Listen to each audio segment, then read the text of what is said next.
Você já parou para pensar que pode estar perdendo dinheiro mesmo quando está ganhando? Sim, eu sei que isso parece contraditório, mas é exatamente o que está acontecendo com milhares de investidores que estão 100% na renda fixa agora. Então a taxa Selic está nas alturas, 14,75% ao ano. É um patamar que nós não víamos há mais de 20 anos desde 2005. Aí você pensa, para que eu vou investir em ações? Para que eu vou comprar fundos imobiliários? Para que eu vou investir no exterior se deixando meu dinheiro paradinho no Tesouro Selic, paradinho no CDB, paradinho na caixinha? No porquinho, eu tô recebendo quase 15% ao ano. Primeiro ponto, que muita gente nem tira o imposto de renda. Então hoje a Selic está rendendo 14,75% ao ano. E vamos considerar a alíquota mínima, que você deixou o dinheiro investido por mais de 2 anos, vai pagar 15% de imposto de renda. Ou seja, aquilo que estava rendendo quase 15 ao ano, na verdade está rendendo 12,5. E hoje o investidor de longo prazo que tem o dinheiro somente na renda fixa pode estar cometendo um dos maiores erros que ele poderia cometer como investidor, o que vai comprometer o crescimento do patrimônio dele. E nesse vídeo nós vamos mostrar com dados, com lógica, aquilo que já aconteceu no passado, porque você deve diversificar os seus investimentos, não deixar somente na renda fixa. E se você ainda não investe em renda variável ou também não tem ativos no exterior, pode ter certeza que esse vídeo aqui vai explodir a sua cabeça. O primeiro ponto que as pessoas precisam entender é que o rendimento da renda fixa, a Selic, não é fixo, ele varia de acordo com a taxa de juros. Então a cada 45 dias nós temos uma reunião do Copom e eles decidem se vão subir a taxa de juros, manter no mesmo patamar ou até mesmo descer. Então vocês podem ver que em 2016 a taxa de juros estava em 14,25% ao ano, muito próximo do que nós estamos hoje. E aí o que aconteceu? Essa taxa foi descendo e em 2018 estabilizou em 6,5% ao ano. Depois ela seguiu descendo ainda mais e lá na pandemia chegou até mesmo 2% ao ano. Então imagina 2016, o seu dinheiro estava rendendo próximo do que rende hoje, praticamente 1% ao mês de forma líquida. Porém, se a gente para ver lá em 2018, a Selic estava em 6,5%. Se você desconta o imposto de renda, o seu rendimento líquido no ano fica por volta de 5%. Quando estourou a pandemia lá em 2020, a Selic já estava muito baixa, 4,25% ao ano. Eles baixaram ainda mais, chegaram nos 2% para estimular a economia, para fazer com que as pessoas não quebrassem. Porém, um patamar de Selic a 2%, eu vejo que já não é realidade, que dificilmente vai acontecer novamente. Mas agora uma Selic em 10, 9, 8% é completamente possível para os próximos anos. E aí surge uma nova pergunta: por que o Banco Central fica fazendo isso? E sobe taxa de juros, e desce, e sobe, e desce, e sobe de novo, depois desce. Parece até música de funk isso daí. E é muito simples, o Banco Central tem uma meta de inflação, de quanto eles vão desvalorizar o real, de quanto eles vão desvalorizar o seu dinheiro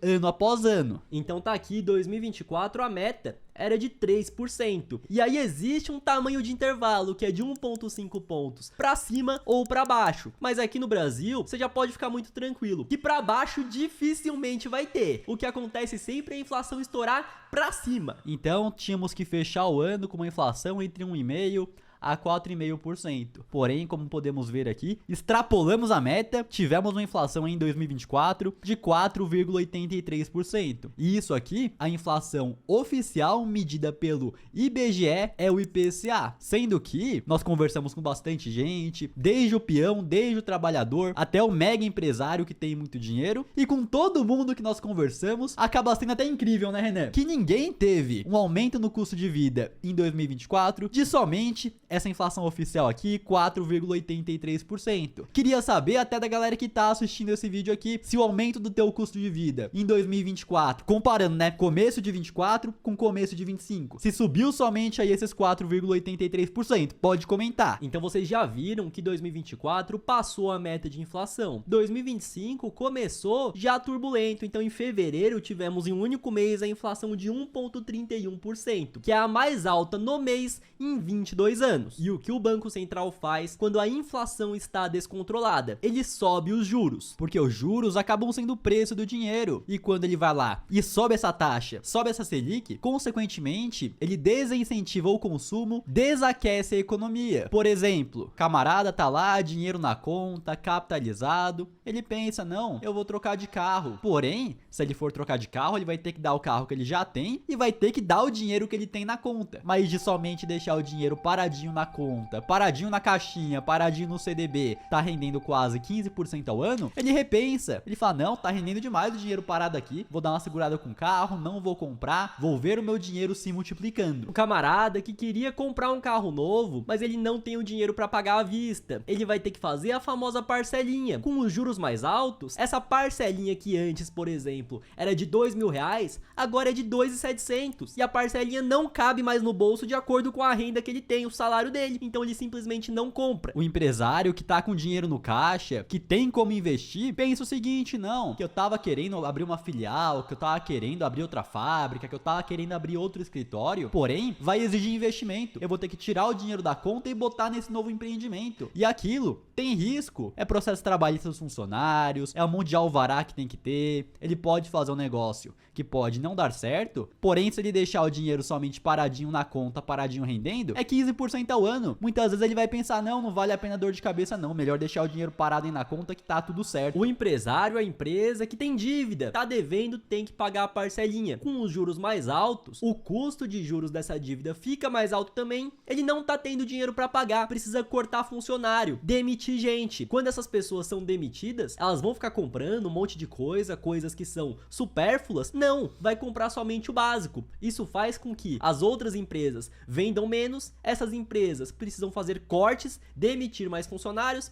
esses funcionários vão ficar sem renda, vão comprar somente o básico, ou seja, toda a economia vai ser desaquecida e a inflação vai ser controlada. O problema é que os juros altos durante muito tempo, por conta desse desaquecimento da economia, pode causar uma recessão. E de acordo com o Boletim Focus aqui no Brasil, o que acaba sendo a expectativa, quanto estará a Selic aí nos próximos anos? Então, para 2025, eles esperam uma Selic a 14,75%. Algumas semanas atrás esperavam uma Selic a 15%. Mas nós já estamos no final dessa subida de juros. A tendência é que a Selic nos próximos anos venha cair. Então, a expectativa do Boletim Focus é que termine 2026 com uma Selic em 12,5%. E em 2027 que termine o ano com a Selic em 10,5% e em 2028 que termine em 10%. Lembrando que o Boletim Focus, ele traz uma expectativa de acordo com o que está acontecendo agora na economia. Então, de acordo com o que pode acontecer no futuro, esse boletim aqui, essa previsão também pode mudar. E o mercado acaba funcionando de acordo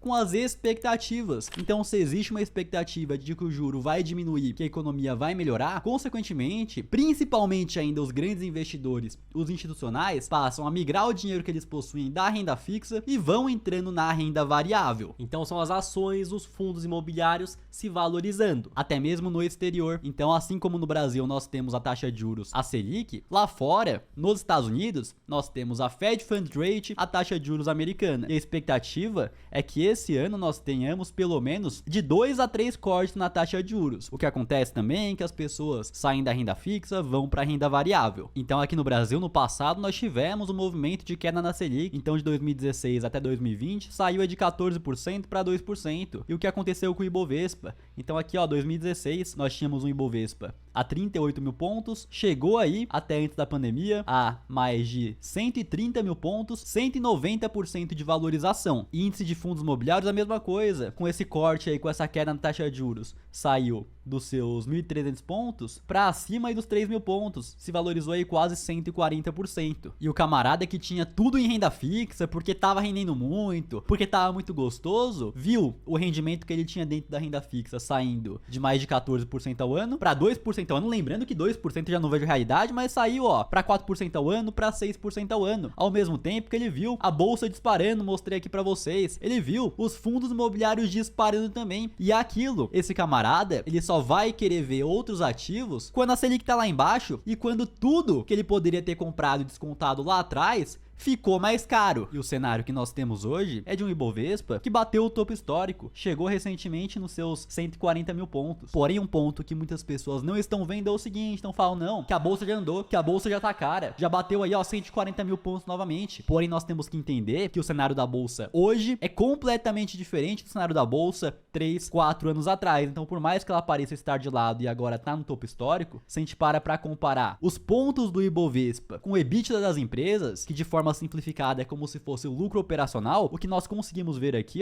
é que historicamente nós temos o EBITDA muito próximo aí dos pontos do Ibovespa. Porém, o que aconteceu de 2021 para cá foi que o EBITDA, o lucro operacional das empresas, disparou e enquanto isso, o índice, o preço das empresas, o preço do Ibovespa continuou de lado. E a tendência acaba sendo de voltar à média. Então, ou o Ibovespa vai subir, vai acompanhar o lucro das empresas, ou então o lucro das empresas vai cair. Acredito eu que, com o cenário econômico aqui no Brasil melhorando, o Ibovespa tende a andar, tende a acompanhar os lucros. Então, mesmo com essa alta, nós temos diversas empresas que são muito boas, que distribuem bons dividendos a preços descontados. Também temos ótimos fundos imobiliários que estão sendo negociados com desconto. Igual o Matheus comentou anteriormente, que quer ficar somente na renda fixa quando ela tá altíssima, quando a baixa quer comprar tudo caro e vai degradando com seu patrimônio. Inclusive, para quem tem mais de 100 mil reais investidos ou a Porta investe mais de 3 mil reais por mês, nós temos a Dinai Capital, que é a nossa consultoria exclusiva de investimentos. Então, nós analisamos a sua carteira, como ela está hoje, e fazemos diversas melhorias de acordo com o seu objetivo, ou caso você tenha o seu dinheiro 100% na renda fixa, dinheiro na poupança, montamos uma carteira do zero para você. O link do site da consultoria está na descrição, nele você consegue entender melhor como ela funciona e tem um botão para você conversar diretamente com um de nossos consultores direto no seu WhatsApp. Além da queda da Selic, eu vejo outros fatores que podem fazer a Bolsa do Brasil